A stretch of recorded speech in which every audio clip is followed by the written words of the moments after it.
So a new kind of counter.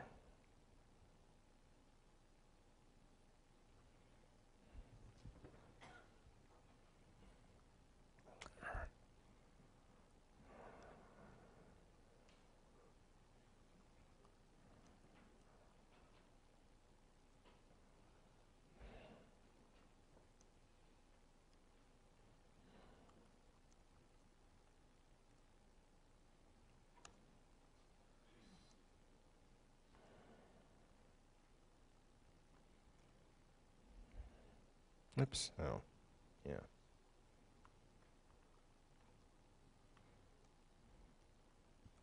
So this is just like the counters we saw on Monday. Now I'll ask C2, next, 1, 8,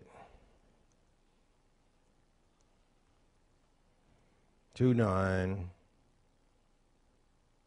and then we were up to 7, so I should get 8, 10. Yeah, okay? So here we have these two counters. What's new is there's a new class variable called counters. Let's see what its value is. It's not a global variable. I can't say counters, unbound variable. But I can say ask either instance or the class, quote, counters. And here's what I get. I get a list of 2 procedures. Well, those procedures are the 2 counters. Why? Because of this clause.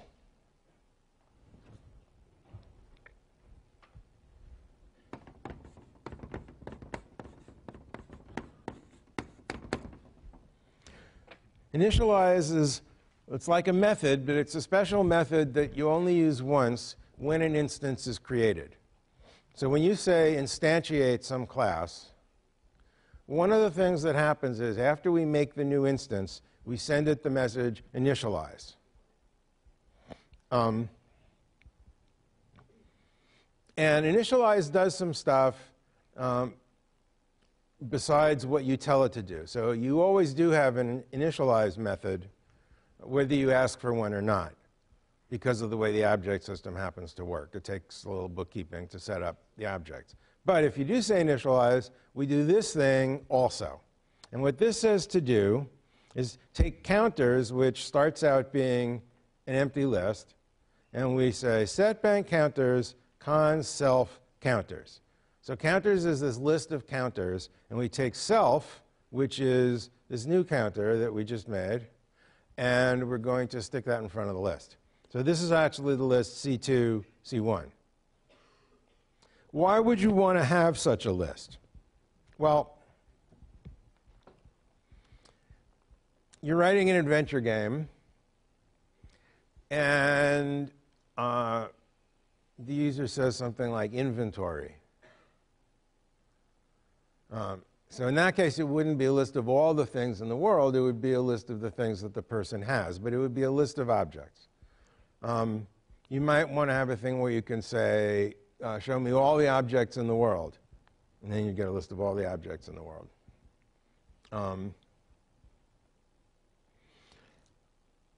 So let's take a simple example of how you would use such a list. It's not very interesting to print out, but I can say map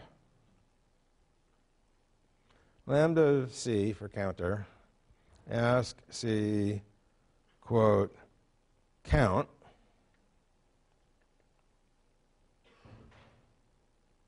ask counter, quote, counters. And I get that C2's count is 2 and C1's count is 8. Okay? So that's an example of how you would use a list of these objects.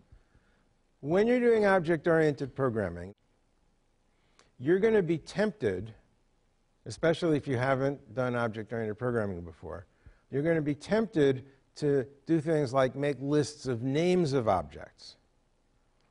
So when you hear, give me a list of all the objects in the world, you're going to think what you want is a list of words, a list of the names, you know, wand and canary and ogre, and whatever they all are.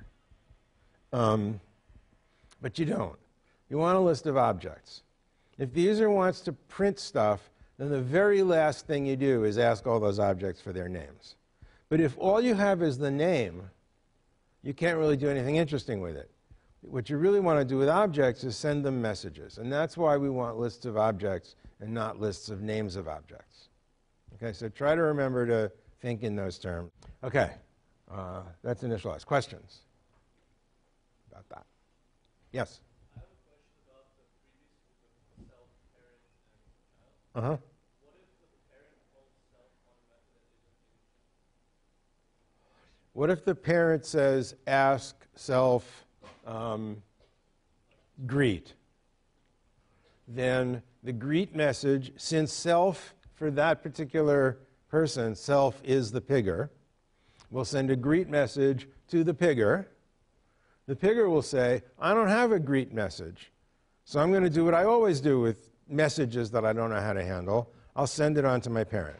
And so it'll come back to the parent. Okay? Questions?